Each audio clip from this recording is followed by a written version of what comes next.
What's up, fam? And welcome back to Locker Rooms to Life. And I'm here with somebody special, a brother, my man, my homie. Yes, you know it if you haven't figured it out by now. My main man, Arlington Nunn. Yes, Arlington is a college coach. He's a father. He's an educator. And he's an all-around good guy. So today, welcome my main man, Arlington Nunn. It's good to see you, baby. How you doing? What's up, Big Sims? Hey. Good to see you, man. Good. Always good to be home. Clearwater, Florida, visiting with my homie Stacees. Good to see you once again. Oh, yeah. Now, Nunn, we got to get a couple of things straight. During our talk today, you might hear me call Arlington a Nunn. You might hear me just say Nunn. You may even hear me say Art. But we go way back, and he goes by several names, just depending on who you're talking to, who he's talking with. And I wanted to ask you, when you hear the name Art, you hear a Nunn or somebody saying Nunn, what do that make you think of? Ooh, just an old ball coach, man. Ex-ball player at one time. I guess a pretty decent ball player. I don't know. Some would say that, but these days, just coaching dad, man. Coaching dad. Now, here we go. Coach and dad. That's what I'm talking about. Would you ever think 50 years ago that you'll be saying that? Coach and dad. 50 years ago, if I go back 50 years, I will be thinking that it wouldn't be coach, it'd be player. That, as a youngster playing the game, I think like everybody else, you have dreams of going on and playing at the highest level. And after playing ball at Clemson, playing with a lot of really good football players, I thought I was going to the league too. But that's not the path for everybody. And as it turns out, that wasn't the path for me. But the coaching has been great. I have no complaints about it. I've been in the sport of football for the majority of my life now. And that's who I am, as well as what I do. Man, I know that's right. So, Nunn, growing up, we played ball together. We ran the streets together. We did a lot of things together. If one of the old timers back then told you when you got old enough, you would be a Clemson Tiger, you'll be a successful coach, you'll be an educator, what would you have said to that? You're lying. First of all, I grew up in Florida, and back during that time, it was all Florida State, Florida, and at that time, my mother was from the Miami area, and I had a cousin that played at Miami, and Miami was, they coming back, but at that time they were the youth, and that's where I pretty much wanted to go to school, just because I had a connection to them. Okay. My grandmother lived down there in South Florida. I had cousins on my daddy's side that lived down in Miami, and that was really the school of choice. But didn't work out that way. Clemson came down. They recruited me. It was really kind of late in the recruiting process. I had visited West Virginia. I visited Southern Miss. Visited Tulane, and FAMU was on me hard as well. But it was really, at that point, it was Tulane. It was Mac Brown was the coach of Tulane. Oh, yeah? He gave me the old speech about, well, you can go to Clemson, you can be the small fish in the big pond, or you can come to Tulane, and you'll be the big fish in the small pond. And I said, thank you, Coach Brown. Small fish for me. And ended up going to Clemson. My coaches kind of like Clemson, and they had came down to Florida that year. I think played in the Gator Bowl, and okay, they were kind of a program on the rise, and so I decided to go that way. Well, no, growing up, as we look back in our neighborhood, most of us in the neighborhood grew up in two-parent households. We had a mom and dad, and even if we didn't have both parents there, we just had that big sense of community. So tell us, what was it like growing up in your household, mom, dad. You were the youngest and had two beautiful sisters. What was that like? I don't know. It didn't seem like I was in the house that much. It almost seemed like I spent more time at your house and Corey's house and Andre's house, and you know it. We were outside back in those days, man. We were outside playing games, basketball, playing baseball, football, uh, going to the field on Greenwood, playing, with kids that were 10 years older than us. But they didn't treat us like that.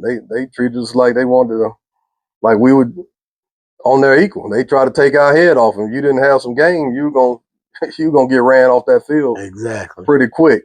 But my family was solid. Me and my sisters used to go at it all the time, of course, because I was the youngster in the house. But they always had my back if I ever had an issue, especially my big sister Terry. She's gonna clean up the mess for me. And as I got older, I started paying that back to her. I know that's right. When she had a mess, hey, here come little bro. We gonna clean up that mess for you. But it was a solid family, man. Both educated parents. Daddy went to FAMU, mother went to Tuskegee. A lot of aunts and uncles that went to both FAM and Bethune-Cookman. And so it was, I guess at that time it was somewhat of a middle class household, but it didn't feel like it with 3 kids. It felt like every day was a struggle, but we survived it.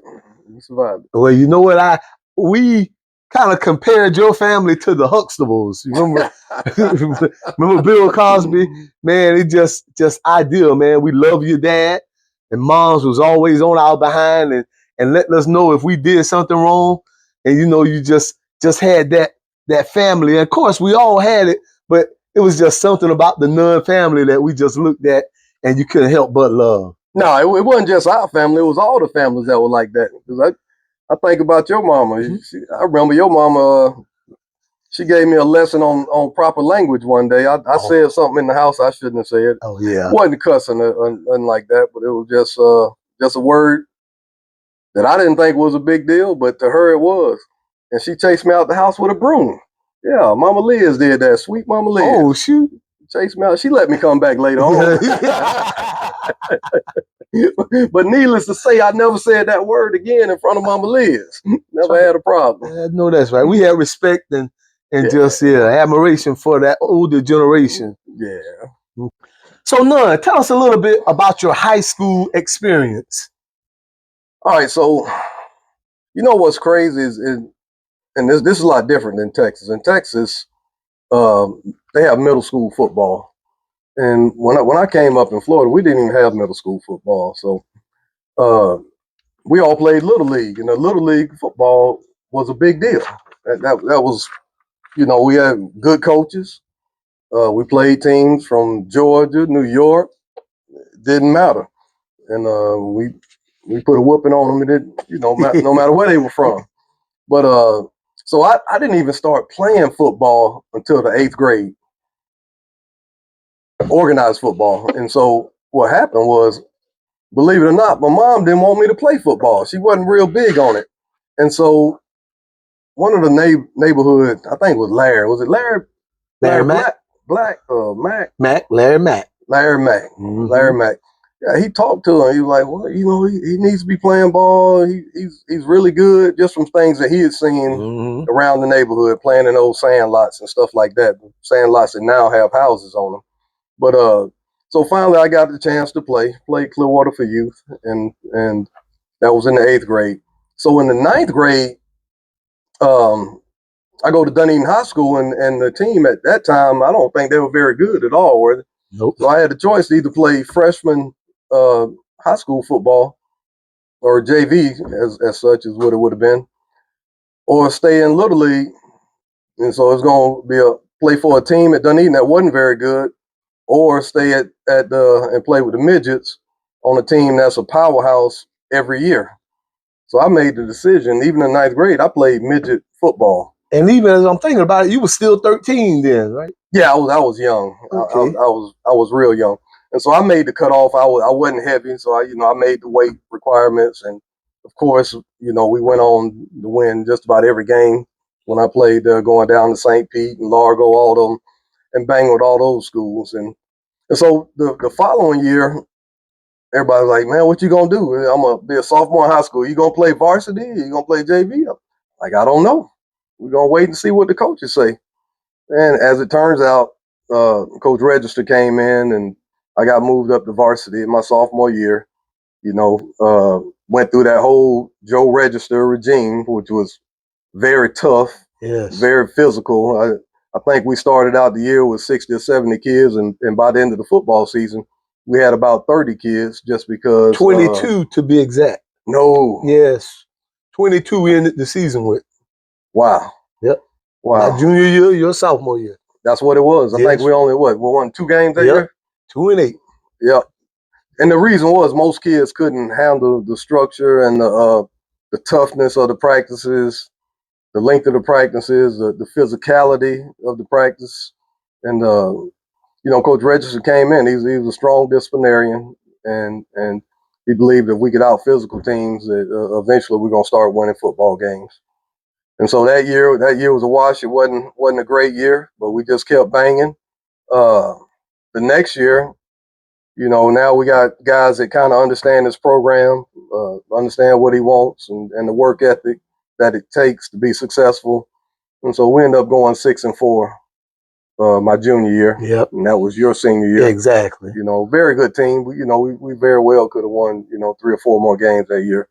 But the next year, my senior year, is when it all kind of all paid off. Now, Register left and went on to another school, and Coach Weir came in, and he carried on the torch, and we ended up going to the state championship that year. And it was we had a lot of good athletes, but on top of that, we had kids that understood discipline and structure, and could handle the workload that was expected to be successful.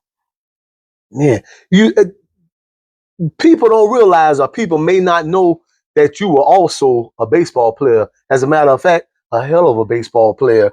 And nobody seems to remember or just know that fact. Do you remember the fact that we played baseball back then? It was All-Stars. I think they do travel ball now.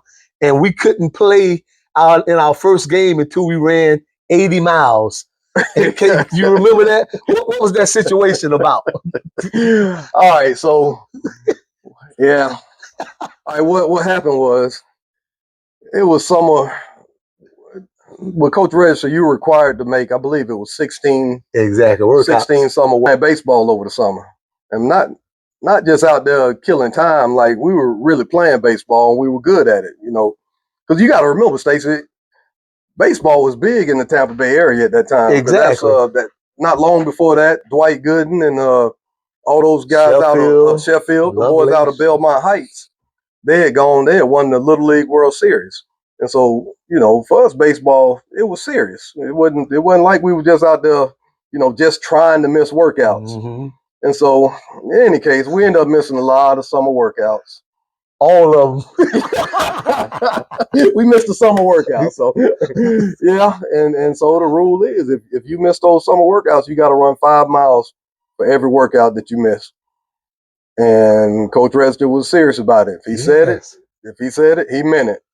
And so it got to the point where, he knew it was getting close to first game, and he really didn't want to play that first game without his, some of his better football players. And so he'd have us up there on the weekend, and he'd offer us deals, we could run on Saturdays, run cross country. And it was cross country. It was cross country. And he just let us go out there, and we all would just run. And we were supposed to be running the whole way. Of course, we started walking a little bit, and we hear that pickup truck coming. He had those big old mud tires on there, so you could hear it. You could hear it before he could see you. We pick up and start running again. I hope he doesn't see this video. Yeah. But we pick up and start running again.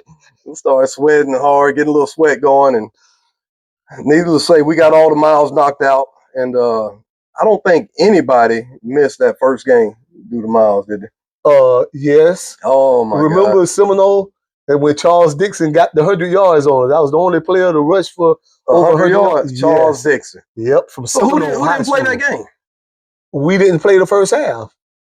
Man, I don't even remember that. I remember. That's the only reason that joker got 100 yards.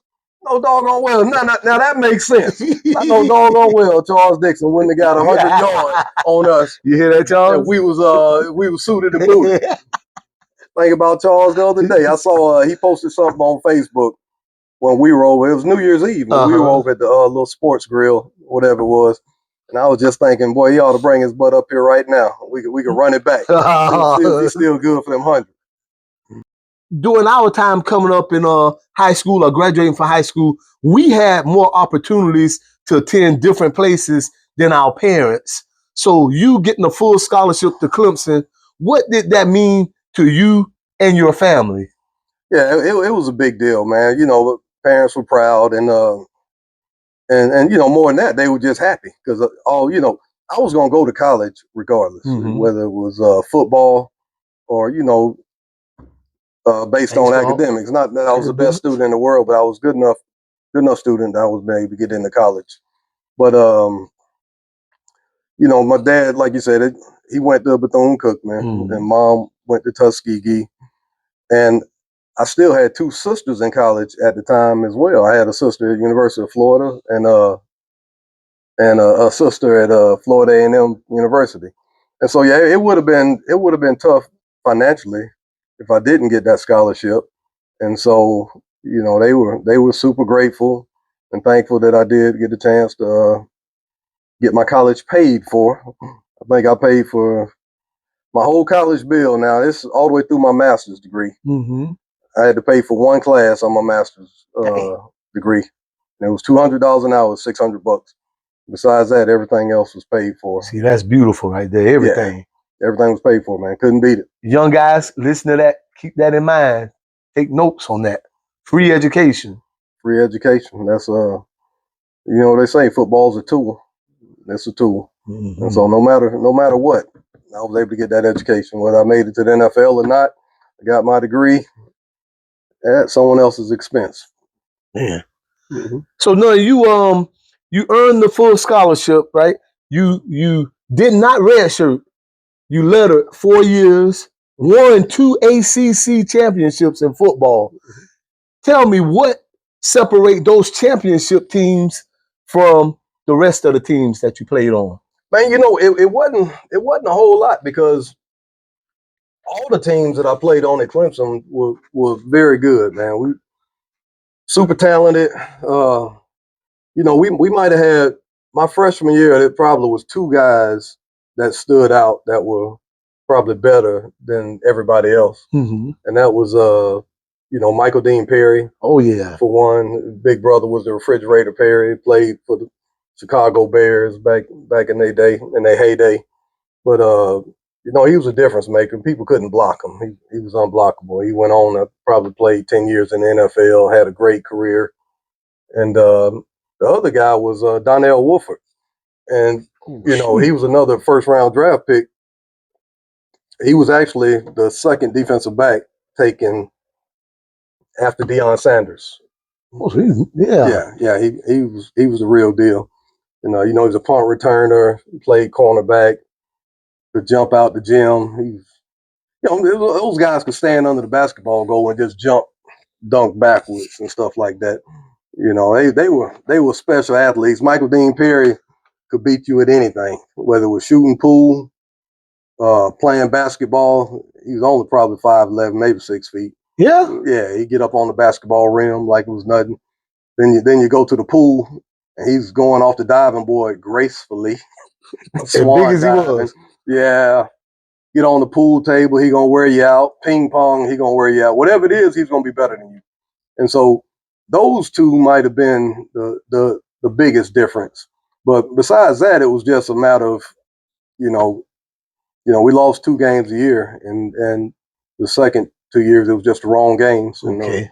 You know, it was time when Spurrier was there, your boy Spurrier. And Duke? Yeah, Okay. yeah. He actually did a great job, and they had a good team, and they somehow found a way to win the conference that year. Well, let me ask you, you played with some dudes of course, you were a dude yourself, but in your guesstimation, how many guys that you played with at Clemson those 4 years you would say appeared on an NFL roster? Just a wild guess. Play out, and I know it had to be over 20. Yeah, I'd say at least 30. It was at least. At least. Think it about was a bunch of early round draft picks, free agents. It was an astronomical number, and then first round draft picks. We had some guys that could really go. A lot of them were on defense. You know, probably the best one that I remember from offense was Terry Allen, running back. He was a grown man. It's weird because he wasn't highly recruited. You know, he didn't have all those what they call stars nowadays. He wasn't highly touted, but he was a grown man with that football. A grown man. You know, he would try to punish you. I still remember I think it was my freshman year, and you know, I was known for being physical. I could bring the wood. Yes. And I met that sucker in the hole. Pow! I hit him hard as I could. I felt it all through my body. I just knew he felt it too. Man, he got up, tapped me twice on the head. Good hit, rookie. And jogged back to the huddle like it wasn't nothing. That's when I knew TA was different. Dang, TA. TA, that's what we called him. He was a bad dude.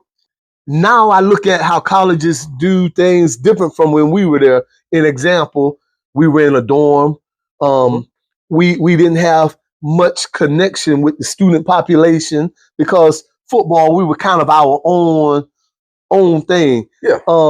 Now it's a little bit different. So do you think Clemson really taught you life lessons beyond just football itself?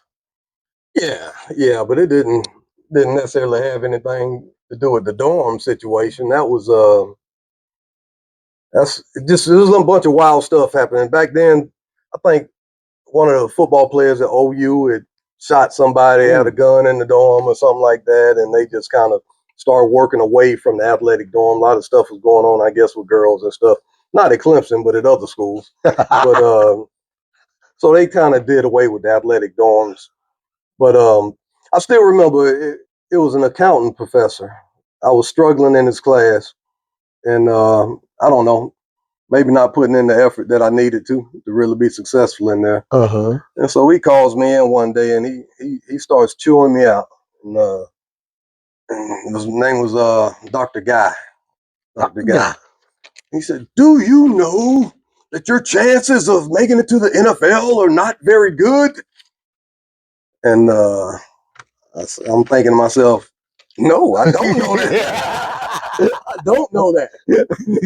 And he said, your education is a lot more important than you going to the NFL. And, you know, I started listening to what he said because at the end of the day, he was 100% correct. And because even the guys that do go to the NFL, you know, the average is what, 4 years or something like that. And so you still going to work for 40 years after you graduate and after your career is over. You still going to have to work for 40 years. And so that's what Mr. Dr. Guy was trying to get through my head. And he did. And, you know, he was really just trying to look out for me. You know, he saw something in me. And he wanted me to produce a little better in that class. And after we had to talk, I did. I ended up passing his class and doing a good job in there. Was there any time or any moment while you were at Clemson where football stopped being fun and it was more of a business, or was it always fun to you? I'd say the first day, probably the first 3 weeks, it wasn't fun. So when we show up, we get there and we're in the dining hall, and Tommy West was the guy that recruited down in Florida. And his first thing in the dining hall was, hey, all that niceness and stuff that you got during recruiting, that's over now. Oh, yeah? Yeah, you mine now. And so it's about to get real. And little did I know, he was right. That first 3 weeks, we went through 2 weeks of 3 of the days. We had 3 practices a day. And after that, the last week, we went a week of 2 a days. And, you know, it was super hot. I mean, just outrageously hot. And so your legs are just gone. It's just to the point where you don't even care anymore. You're just numb to the pain because it's not going to get any better until you have a chance to rest. And at that, during that 3-week period, you weren't getting any rest. And then the practices were super physical. We were running the option on offense, so we were out there banging on each other all day, every day. And so at least 2 times a day. Yeah. Well, 2 of them. Yeah, the middle practice was just special teams and conditioning. Okay. And so county fair and all that. But I just can't say that was fun, man. That wasn't a whole lot of fun, man. That was work. And it was, when I tell you we banged on each other, it was relentless. I still remember James Coley, a big old 6'4", 6'5", 260-pound tight end. The ball's going away from us. And so both of us are, I'm on my pursuit angle like I'm supposed to be on defense. He's working hard to cut me off like he's supposed to be on offense. And then we just going along. I'm thinking everything's good. Play's about over. Guys running out or getting tackled on the other side of the field. And all of a sudden, Coley just cuts me. He hit my leg so hard, not down around my ankle. He hit me above the knee, between the knee and the thigh. Yeah. My feet was up here. My head ended up down here below me. Came down on my shoulders and head. And I was like, man, I can't believe this fool just did this to me. But, I learned. I learned. I never got cut again. My whole time in college after that. I learned. You got to learn quick. And so in the day's game, they don't even have cut blocking in the game now. They have it where everything, you got to hit people up high. Yeah. And so that's, for us, we had to learn how to defend against that. You got to learn how to push their head into the ground or, make a quick step to get around it. And so it's just a different game now. But, you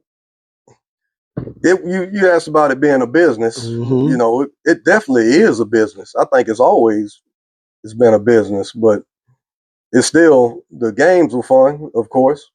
The business aspect of it back then was you got a scholarship.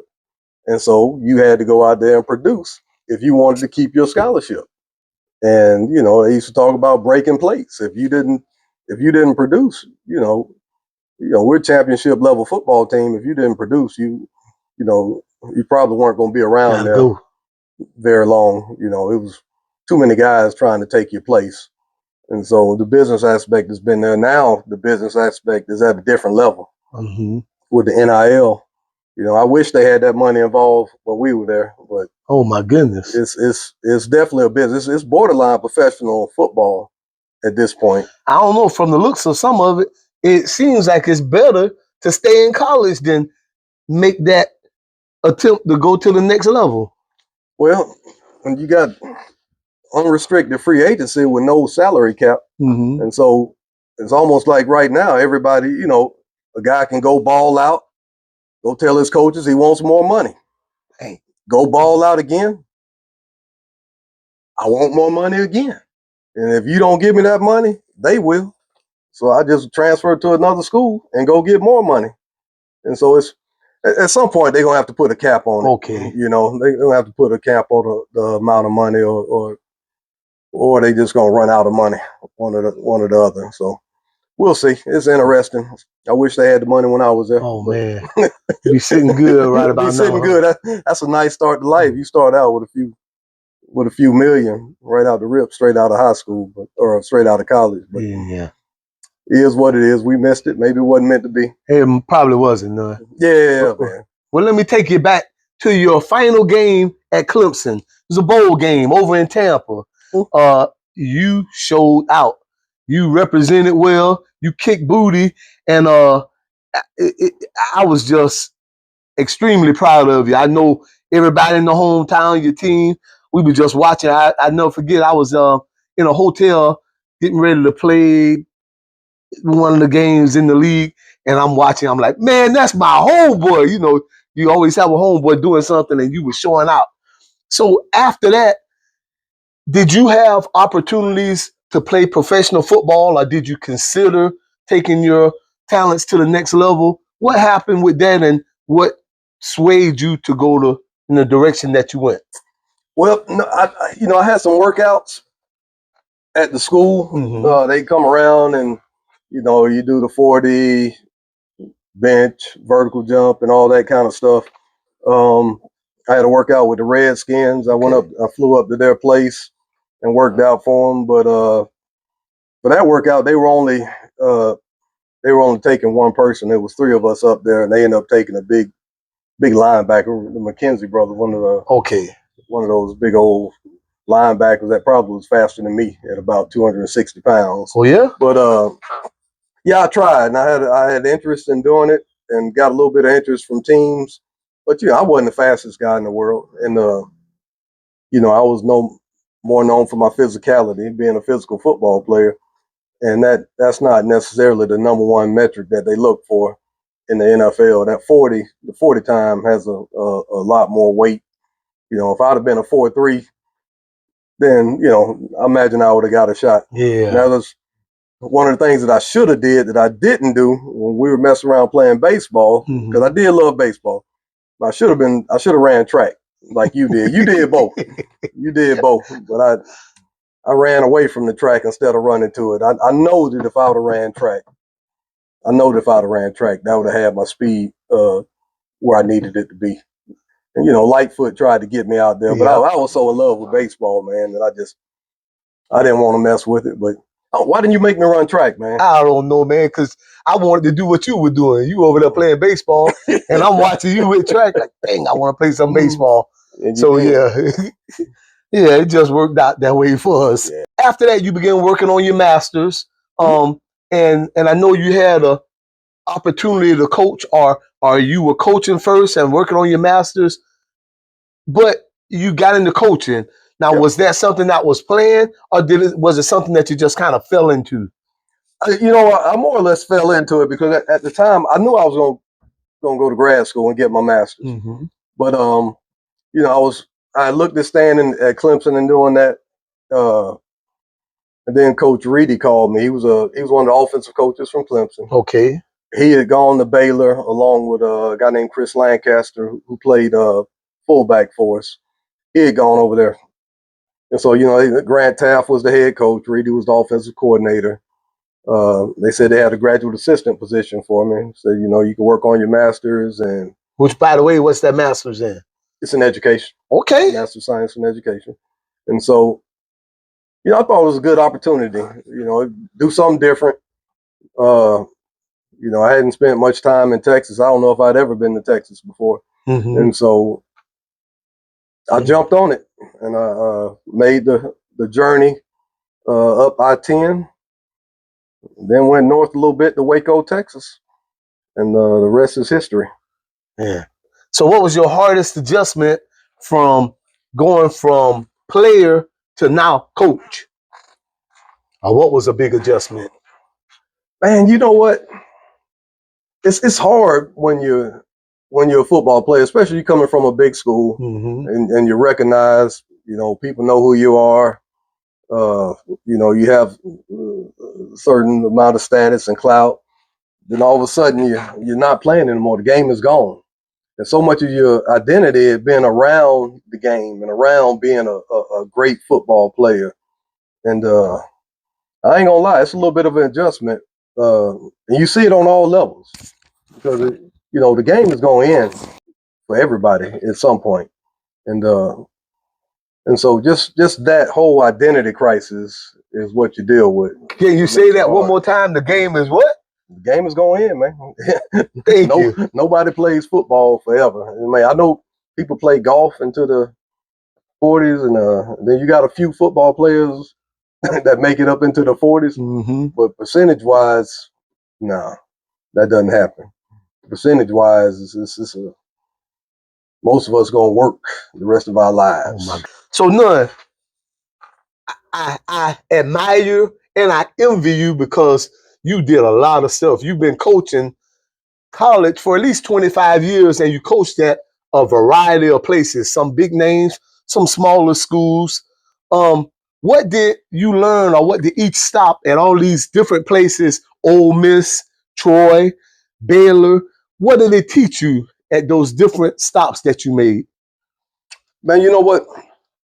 Probably the biggest thing is that leadership comes in all different size, shapes, colors. You know, you got some dudes that are gonna do it vocally. Probably one of the best coaches I've been around, guy Bob McElroy at Navarro Junior College. You know, he's just a little old guy, but he demanded the respect of those players. We probably have some of the best players that I've coached at a junior college. Oh yeah, yeah, loaded with talent. Numerous guys that went on to the NFL. Patrick Williams, Corey Sears, Carlos. I can't even remember Carlos' last name. He transferred there from the University of Colorado, but it was, and the best one, the best one never played because he was always in trouble. Oh yeah, he never played in the NFL. He played at junior college. Okay, but he was the best D-line out the whole bunch. You know, I think he went back home to Georgia or something after it was all over with. But yeah, there's all kind of leaders, man. You got guys that are great organizers, that are really good head coaches, the Cutcliffes of the world, and Randleman over at Sam Houston, and you got guys like Blake News, people person. You know, guys would knock down a wall for him. Talking about Larry Blakeney over there at Troy State. But it's a lot of good coaches out there, man. A lot of ways to lead and a lot of ways to get it done. It's not a cookie cutter, you know. It's not just one way. And actually, my first taste of that was when I was at Clemson, because as a player, because when my first 3 years, Brother Oliver was our defensive coordinator, and you know he was a defensive guru as far as scheming up stuff and all that kind of stuff. Very good job, did a great job. And then my senior year, Bob Trott came in, and he had a little bit more simple scheme, more than just get them lined up. He was a smart guy too, but it was more get them lined up, let them play fast, you know, and go get the job done. And you know, both of them, I thought both of them were really good ball coaches, but we ended up being the number one defense in the country when we played the simpler scheme. Oh yeah, yep. My senior year, we're number one defense in the country. Man. And so both of them did a great job. It's just two different philosophies, and so you can have success either way. You just get a lot of people thinking that there's only one way to do it, and that's not the fact. The main thing is that everybody's on the same page with whatever way you do it. Everybody's working on the same page and working for the same goal. Then you got a chance to be successful. So after 25 years of coaching college football, what's something that most fans, parents, players don't understand about the grind of coaching? The amount of work that's put in. They I don't know. It's like a lot of times parents think you just show up for practice and throw a ball out there and let them just run around. And I think some parents think that you're trying to lose games, like you're actually putting in plays to lose games. Exactly. That's the way they act sometimes. But yeah, it's a tremendous amount of work that goes into being a coach out, not even on the field. But I mean, it's late nights, it's meetings. You know, you're dealing with kids in the middle of the night. Sometimes they get in trouble doing this or that. But I don't know. Some of them get it, but definitely there's some that either they don't get it or they don't respect the grind. But you know what I tell them? My thing is this: that opportunity is there for anybody. Anybody can go to college and get a degree. Yeah. And they can get their teaching certification, and they can come coach high school ball if they got that much knowledge about it. But most of them don't want to put in that work. They just want to talk from the stands. Yep, from the stands and from the internet. But I mean, I ain't throwing no slugs at nobody. I'm just saying the opportunity is there.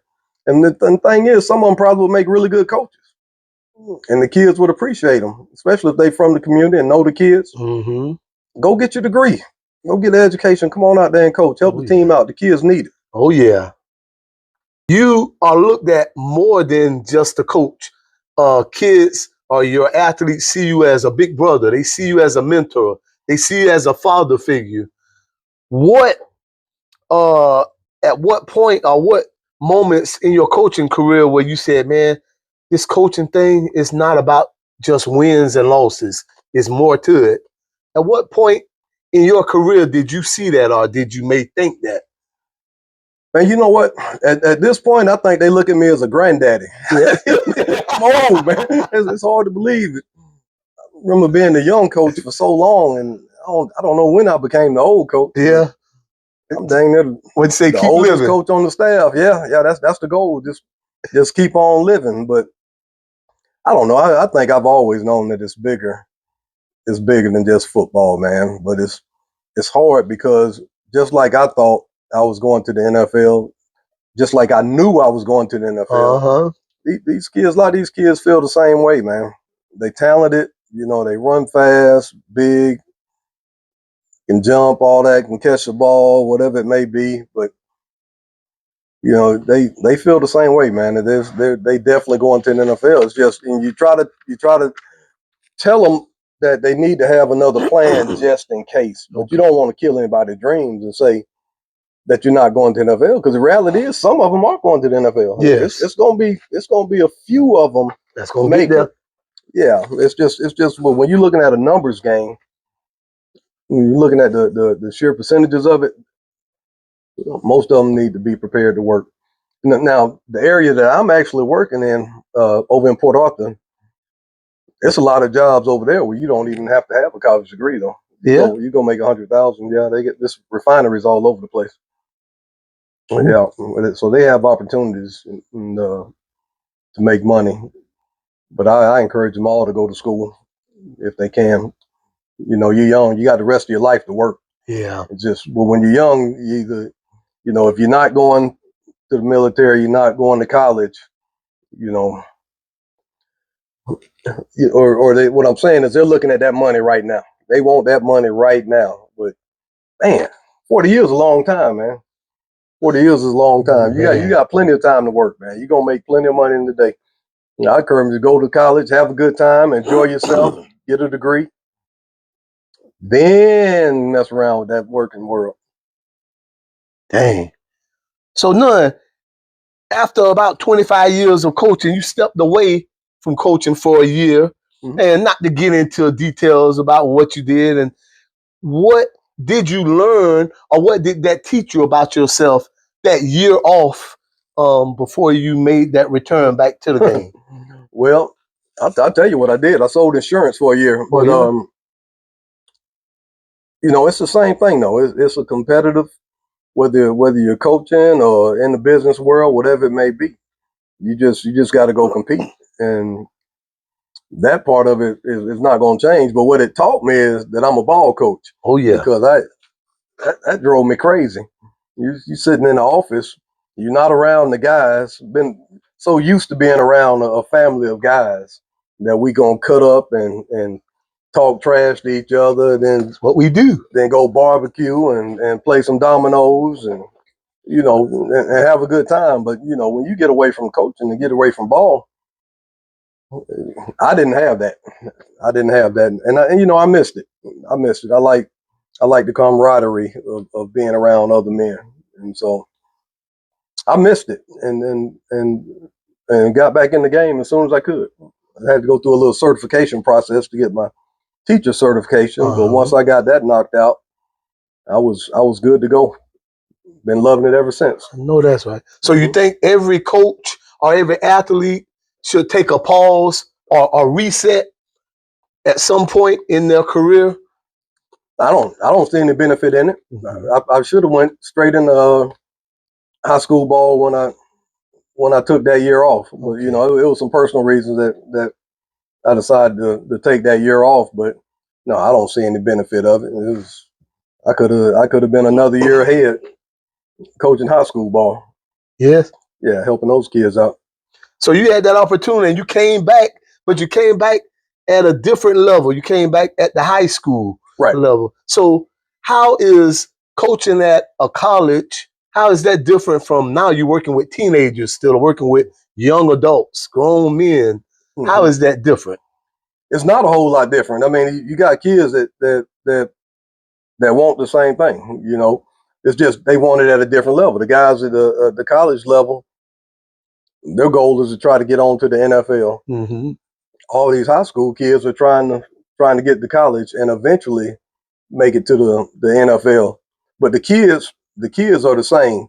The only difference is in college you get to pick which ones you have. In high school, and most high schools you don't get to pick. The word is some of them do, Yeah. but we don't. There you go. We coach the ones that we have, and so that's it. So you might have more guys that aren't quite as talented in high school, and so you still got to coach them all because that's who you have. And so you got to get the best out of them, whatever it is, and go win with it. That's the ultimate goal is winning football games, and then you're trying to develop character and trying to make them be the best kids as they can be. You know, and what I tell them is, hey man, I'm not disciplining you for you. I'm doing it for your kids, man. 20 years from now, I don't want your son coming up to me and saying, man, why you let my dad be sorry? Yeah. You know, I want you to be the best man that you can be so you can be a great father one day. See, that leading on to what you just said, I was going to ask you, what's the most important lesson that you want your young men that you coach? You know, you try to get that word to them, try to teach them. Mm-hmm. And just what you were saying, I was going to ask you that before. You know, probably that you're going to get out what you put in. Uh-huh. So if you put in trash, you're going to get out trash. You know, the kids think that, you know, they just like to have fun so much and think you can be goofy all the time. Well, you can't be silly all the time. You can't be silly out there at practice and think that you're just going to automatically show up at the game and just turn into this serious, great football player. You know, when it comes to the game, you got to take practice serious, and then you got to put the work in. You got to run your sprints, and because eventually you're going to face a team where the kids are doing that kind of stuff. And if you're not putting in that same work and that same focus, then, you know, there's a chance that you're going to get your butt whooped when you face a team that is putting that same, you know, like our coaches used to say, it's not like water. You can't just turn it on and off. You got to bring it every day. Oh, yeah. If you want to get positive results. So 8 years into this chapter of your life, coaching high school ball, what keep you motivated? Man, you know what? I'm having a good time, man. Yeah. That's my motivation. It's fun. You know, it's not the same grind as it was in college. College, it turned into a grind just with all the recruiting. And nowadays you got to recruit your kids that are on your team. You got to recruit them to stay as well. And so I really just enjoy what I'm doing, my teaching. I enjoy the kids that I teach. It's fun to be around them. And, you know, the kids in high school really count on you. They lean on you for guidance, and they appreciate you giving them knowledge and trying to help them be the best football player that they can be and help them reach the goals that they're trying to reach as far as getting to the next level. Now, guys, what you don't know about Nunn, and I known him for a while, and you might have known him for a while, but I don't know if you ever seen the side of Nunn when he gets mad. And what I love about Nunn, especially as a teammate, as a friend, he has that dog mentality. And some of you might be saying, dog mentality? Yeah, he will get on your, if you're not doing what you need to do. He is tough. He is that teammate that's going to make sure and hold everybody accountable and going to be on you. So that dog mentality is just a way that you just relentless, just keep coming after the opposition, come at your teammates to make sure that they're doing whatever they need to do.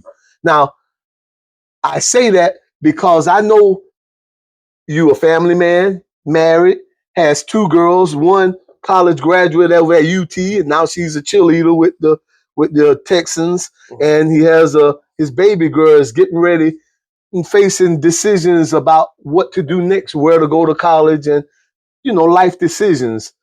How has that dog mentality, the way you coach, the way that you live life, how does that affect you as a girl dad? Soft as cotton. Soft as cotton, man. Them girls get anything they want, man. I can't do nothing with them. No. They run me, man. They run me. Hey. They winning, man. They all winning. the time. Oh. Hey, man. I love my daughters, man. You know, my oldest is a cheerleader for the Houston Texans. And, that's Alyssa. And then my youngest, Aria, she's the team captain for her dance squad. Okay. And so, yeah, that's the baby girl. So it's one of them things, man. It's not little boys. It's not little boys. So you can't be over there putting the belt to them like that and all that. But they good kids. They really don't put you in that position where you have to act a fool like that. So, man, we have good times, man. It's not too rough, man. Ain't a whole lot of dog coming out. So I find you and I were in the same situation. We're in a house full of women. Your wife, 30 years in education at the collegiate level. How has that helped, maybe hurt you as a coach, also in the same level? And that usually they work together. You know, she's been there and all. Is that a pretty good thing most times? Yeah. She's been a trooper. I mean, you know, she's in the education field, so she understands the grind of the coaching lifestyle. You know, I'm gone. When I was doing college ball, I was gone a lot. A lot of weeks on the road up in Dallas recruiting, or Houston, down in Miami at times. We're moving all around the country from Texas to Alabama to Mississippi. You know, she's been a warrior to hang in there and go through all that, but she found her way back to Texas, so she's back in the hometown with her folks, and I think that's put a smile on everybody's face. Like yourself, I've been in education now for 33 years, and I see students from my first year teaching 33 years ago, and they still say, "Hey, coach," you know, even though I was their science teacher, but they know me as coach. When people hear or say coach, they see that whistle. You know, they think, oh, you in them shorts out there getting on young men, getting on women, directing them to that next stage. Who is Arlington Nunn when the whistle comes off?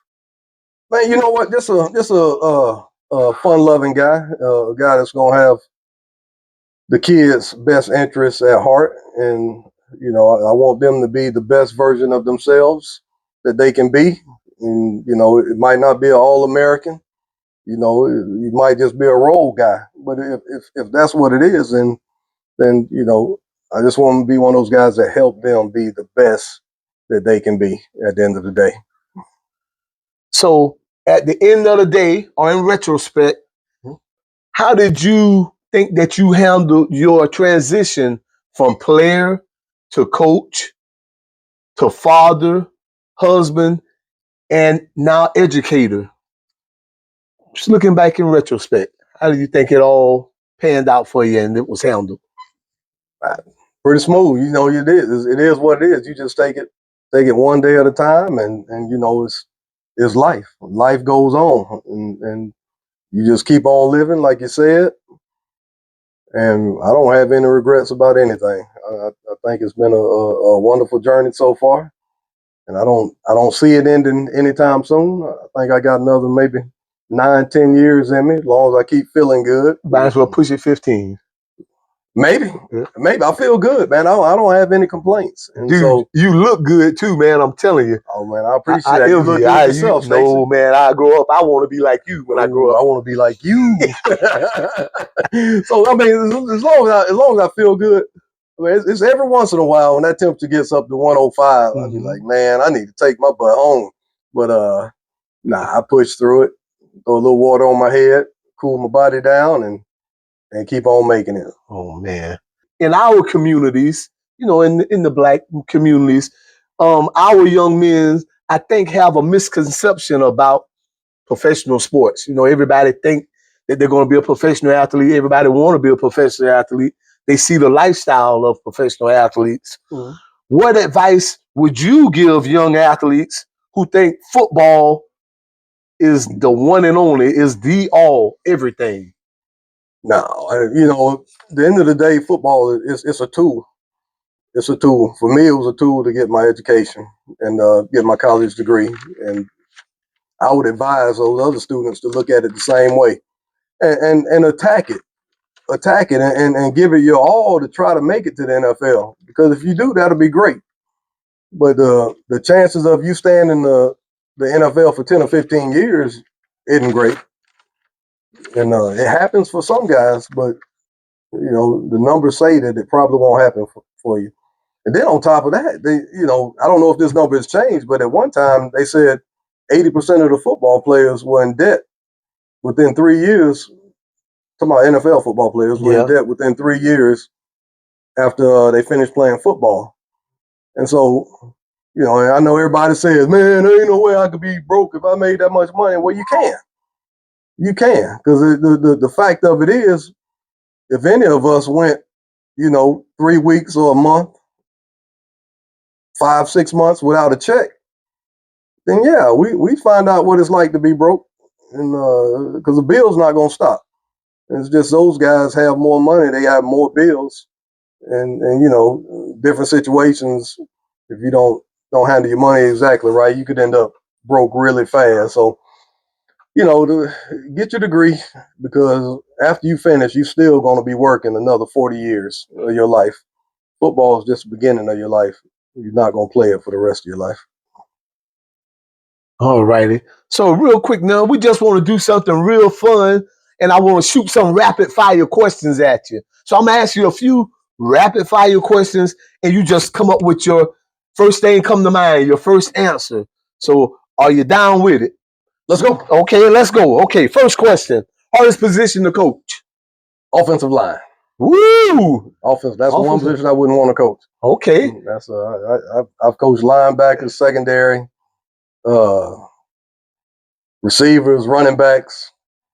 Offensive line, way too many calls going on. Yeah. It's not my thing. I have coached tight ends before, which was so that's considered it's a half right breed. Yeah. Okay. All right. It's right there. It's close to it. Okay, next question. Clemson versus Florida. Clemson all day. What? All day. Okay. Well, every day. I can. Matter of fact, the whole state. The whole state. Line them up. Yeah. Yeah. We went down to Bobby Dodd and beat the brakes off of them boys over there back when they had who was the head coach? Bowden? Oh yeah, that's a lot of respect for him. Uh-huh. We beat the brakes off of them that day. I never forget you called me when you got back after that game and had a message on my answer machine. What'd I say? We kicked down. And I already knew what you were talking about. I already knew. Oh man. All right. Next question. True or false? True. Okay. That's always true. Always true. Okay. One coaching phrase that you're tired of hearing. Man, you know what? The one that I don't like is that the black schools are undisciplined, or the minority schools. Okay.